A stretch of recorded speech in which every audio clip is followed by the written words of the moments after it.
चला आता काय करणार आहे, बिल्डिंग वर कोणाच आता सहीला सांगणार वरती फेक. ठीक आहे, चल बघ असं आहे आणि आता असं फेकणार आहे युच्या स्पीड मध्ये. मी जर म्हटलं तुम्हाला येतं दिसतंय ना ग्राउंड ग्राउंड सारखं होईल, जर मी ग्राउंड सारखं होईल आणि इथून विचार केला तर पहिल्यासारखं होईल, असं फेकत होतं त्यासारखं. फक्त एवढाच फरक असणार, इथली जी वेलॉसिटी असणार ती 0 राहणार नाही. याला युने फेकला तर आपण काय होणार आहे, युनेच खाली होणार. कळालं का? म्हणजे काय, ग्राउंड टू ग्राउंड नाही, फक्त बिल्डिंग वरून पण नाहीये. कुठून आलेला तो, बिल्डिंग वरून वरती फेकला गेलेला आहे, मग खाली येतोय. क्लिअर आहे? मग आपल्याला हे पण माहिती आहे, जर वरती गेला इथं गेल्यानंतर वेलॉसिटी किती होऊन जाईल, 0. फायनल वेलॉसिटी किती असते, 0. हे कन्सेप्ट कळाले. म्हणजेच काय, टॉप ऑफ बिल्डिंग झाली and ball move upwards with initial velocity. कळालं का? इनिशियल वेलॉसिटी आपण त्याला फेकतोय असं त्यांचं म्हणणं आहे. मग खूप सारे केसेस, हे लॉजिक कळालं काय? आता बघा मग क्वेश्चन काय बनणार, ज्या अगोदरचे क्वेश्चन बनले तसेच क्वेश्चन बनणार.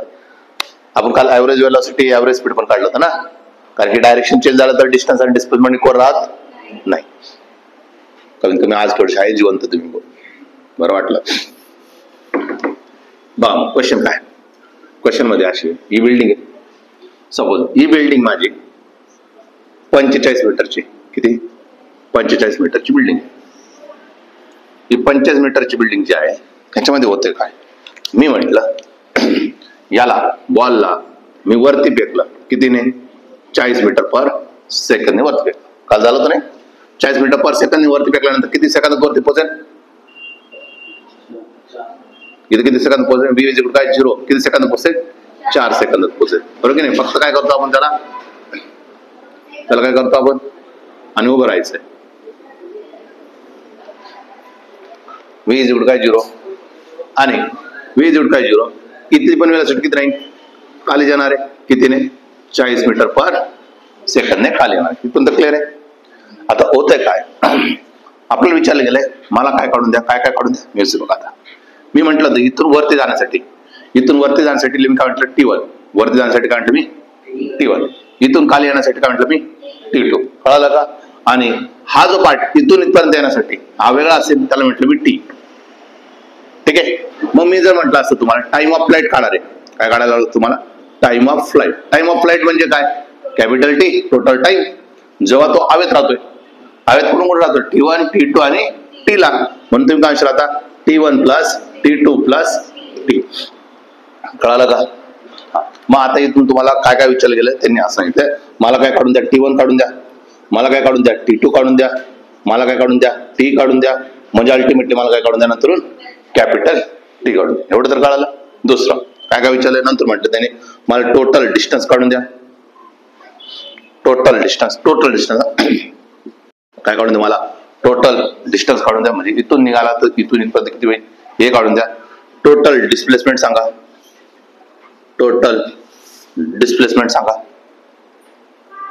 समजलं, टोटल डिस्प्लेसमेंट सांगा.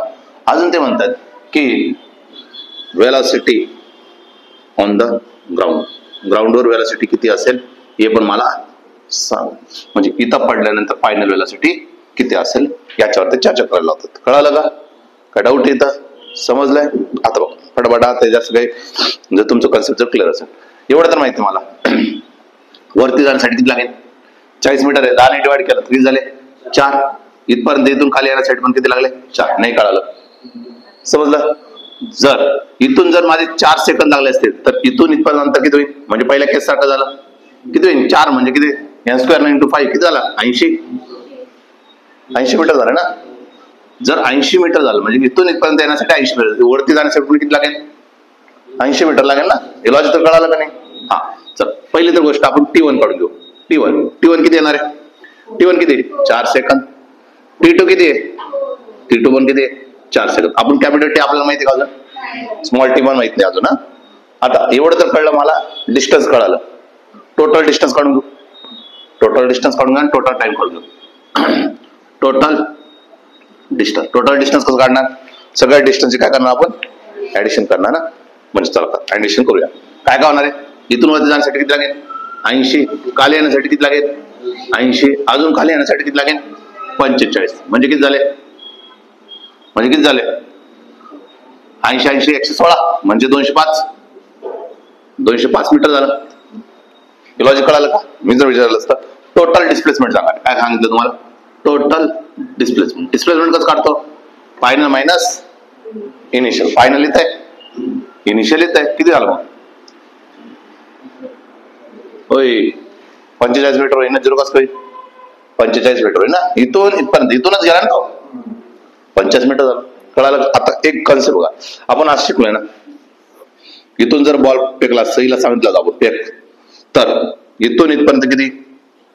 मी म्हटलं असतं 125 मीटर आहे, बरोबर नाही? 125 मीटर आहे. मग 125 मीटर असल्यानंतर टाइम किती लागेल? टाइम तुम्हाला लागेल 5 सेकंद. इथं कळतंय का नाही? मग मला हेच काढायचं आहे. मी जर इथून इथपर्यंत बोललो, इथून, कारण की इथे वेलोसिटी झाली 0 ना. आपल्याला इथं तेच म्हणतो ना, सहीला काय म्हणतो आपण? इथून फेकतो, म्हणजे ती पहिल्यासारखी केस झाली ना. टोटल डिस्टन्स जर काढलं तर हेच भेटेल ना. टोटल डिस्टन्स बघा किती आहे? हा 45 आहे आणि वरती किती आहे? 80 आहे ना. म्हणजे किती झाले? 125. म्हणजे इथून इथपर्यंत येण्यासाठी किती टाइम लागणार आहे? टाइम किती लागणार? 5 सेकंद लागणार आहे. हे लॉजिक क्लिअर आहे? समजलं का? इथून इथपर्यंत येण्यासाठी किती लागणार आहे? 5 सेकंद लागणार आहे. आणि वरती इथून इथपर्यंत साठी किती लागत आहे? 4 second.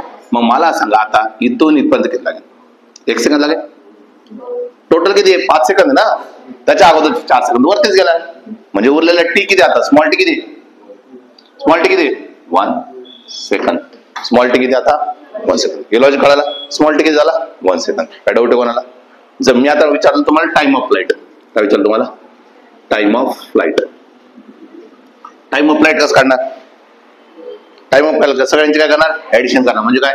T1 plus T2 plus T. T1 किती आहे? 4. T2 किती आहे? 4. T किती आहे? 1. म्हणजे किती झाले? 9 सेकंद. नाही कळालं? समजलंय? मग आता इथलं तर माहिती तुम्हाला, इथली वेलोसिटी इथं 0 ने फेकला असेल तर इथली वेलोसिटी किती होईल? 50 मीटर पर सेकंद होते ना. कारण की 5 सेकंद आलं, 5 सेकंद आलं तर किती होऊन जाईल? 50 मीटर पर सेकंद. तर वेलोसिटी विचारलं तर तुम्ही काय म्हणशाल? 50 मीटर पर. काय डाऊट आहे? वेलोसिटी किती भेटली मला? 50 मीटर पर सेकंड. कळालं का? सिंपल कन्सेप्ट आहे. मग अजून काही पण विचारू शकतात ज्या अगोदरच्या केसेस मध्ये झाले ते. काय डाऊट आहे? आज मी काय केलं? एक स्टँडर्ड व्हॅल्यूज नुसार केलं. आता आपण काय करू? थोडस स्टँडर्ड व्हॅल्यू उभं राहायला.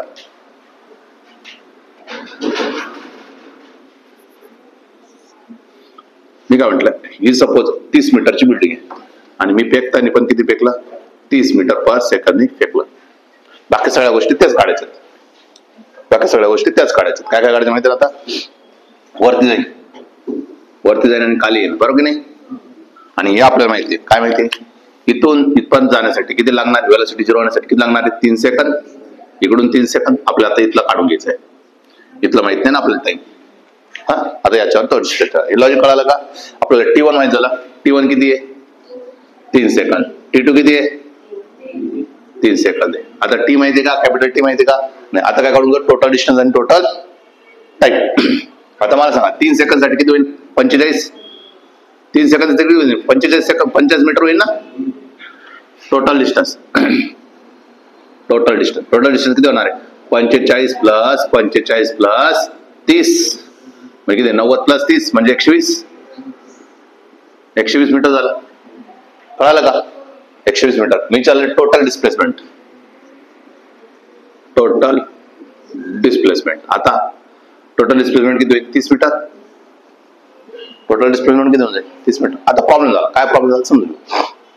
मी जर म्हटलं असा हा वाला इथून ते इथपर्यंत किती आहे? 75 मीटर होईल. कारण की हा 30 आहे, वरती जाण्यासाठी किती? 45 आहे. टोटल डिस्टन्स किती होईल? 75 ना. इथं जसं काढलं ना आपण 45 प्लस 80. हाफ किती? 45 होता. वरती किती? 80 आहे म्हणून 50 प्लस 80 किती झालं? 125. 75 मीटर झाला. असं 75 मीटर कोणती स्टँडर्ड व्हॅल्यू आपल्या जवळ अवेलेबल आहे का? नाही. मग आता आपण काय करणार? थोडस विचार करायला लावणार आहे. कारण की स्टँडर्ड व्हॅल्यू असते तोपर्यंत ठीक असतं. आता स्टँडर्ड व्हॅल्यू आपल्याजवळ नाही. डायरेक्टली टाइम सांगता येईल का? जसं इथे 125 मीटर आल्यामुळे आपण डायरेक्टली सांगितलं किती 5 सेकंद आहे. तसं इथं स्टँडर्ड व्हॅल्यू आहे का आपल्याजवळ 80 आहे, 75 नाही. 80 असं तुम्ही काढलं 4 सेकंद, पण ते आहे का ते नाही. म्हणून आपण काय करणार आहे, मग असं म्हटलं आपण यूज करणार equations of motion. V square काय यू स्क्वेअर प्लस 2as. हा, हे लॉजिक कळालं का? मी म्हटलं आता इथं मला काय काढायचंय मला टोटल 75 इथं टाइम मिळाला, 75 मीटर टाइम काढायचंय. हा फॉर्म्युला यूज करून चालेल का? नाही ना. हा फॉर्म्युला यूज करून चालेल का? नाही चालणार. मग मी अजून दुसरा फॉर्म्युला, आपल्याजवळ दुसरा फॉर्म्युला काय एस साठी? एस काय ut plus half 80 square. Half 80 square. S माहिती आपलं 75. इनिशियल व्हॅल्यूसाठी 0. मग टाइम भेटून जाईल. इनिशियल व्हॅल्यूसाठी किती देणार? 0च घेणार नाही तर असं खाली येतं तेव्हा. इनिशियल व्हॅल्यूसाठी किती 0. एस किती झालं तुमचं आता? 75 बरोबर किती 1/2. एच एल किती टी आणि काय झालं टी स्क्वेअर. मग किती झालं 5 5 1 5 5 5 25 इज इक्वल काय T square. therefore T is equal काय अंडर रूट ऑफ 15. 4 चौक 16 आहे. परफेक्ट. 4 पेक्षा हा कसा आहे लहान आहे, बरोबर की नाही? 4 पेक्षा कसा लहान राहील ना? 3 point something in 3.8 3.9. Me 3.8 second घेऊन चाललो. परफेक्ट कसं काढायचं सांगितलेलं आहे, मी आता काढत नाही. 3.8 सेकंद आला असं मी ऍझम्पशन केलं. 3.8च का केलं? 3.9 घेऊ शकतो, काय अडचण काय डाऊट आहे? म्हणजे काय कळालं तुम्हाला? टोटल टाइम किती लागला? टोटल टाइम किती लागतोय? 3.8 सेकंद. स्मॉल टी म्हणजे हा जो टी आहे, हा टी कोणता आलेला आहे? हा टी आलेला तुमचा इथून इथपर्यंत ना. हा टी जो आलेला तो इथून इथपर्यंत आला. किती आलाय? 3.8 सेकंद. जसं की इथून इथपर्यंत येण्यासाठी किती लागलेलं आहे? 5 सेकंद. तसे इथून इथपर्यंत येण्यासाठी किती लागलं तुम्हाला? 3.8 सेकंद झाला. तर इथून खाली येण्यासाठी किती लागेल? मग तुम्ही काय 3.8 मायनस 3. हा, 3.8 मायनस 3. 3 का मायनस केला आपण? ही व्हॅल्यू 3 करायला म्हणजे किती झालं?